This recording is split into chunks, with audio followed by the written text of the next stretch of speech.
Hello and welcome to BBC News this hour. I'm Kevin Otieno. Russia has taken the presidency of the United Nations Security Council despite Ukraine urging members to block the move. Each of the council's 15 members takes up the presidency for a month on a rotating pattern. The last time Russia had the presidency, that was in February 2022, it launched a full-scale invasion of Ukraine. It means the Security Council is being led by a country whose president is subject to an international arrest warrant for alleged war crimes.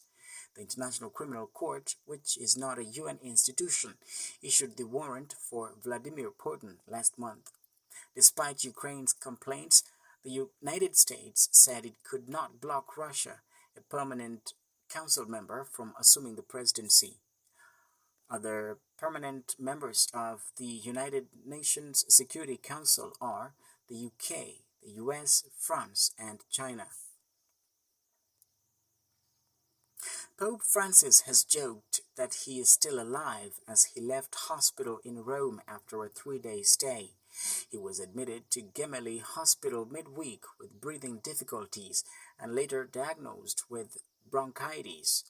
The Vatican had said he was responding to antibiotics and would be released on Saturday depending on test results.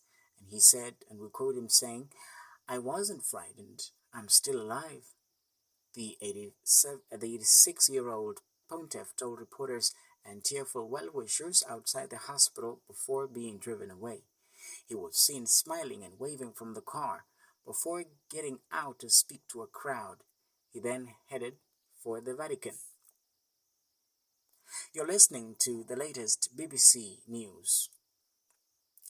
Authorities in Iran have been making clear their determination to enforce the compulsory hijab on women.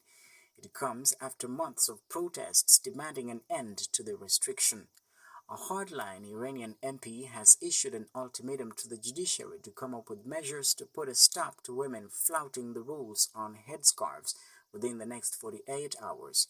The mass protests that erupted across Iran in September have largely been quelled by now brute force, but some women continue to defy the rules on wearing a mandatory headscarf in public.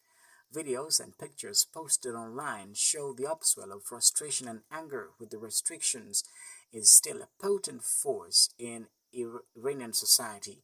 A video posted this week shows a man throwing a tub of yogurt in the face of an unveiled woman. His action was met with outrage by male and female bystanders. Protests swept across the Islamic Republic following the death in September of Mahsa Amini, a 22-year-old woman detained by morality police in Tehran for allegedly wearing the hijab improperly. And that's the latest BBC News. I'm Kevin.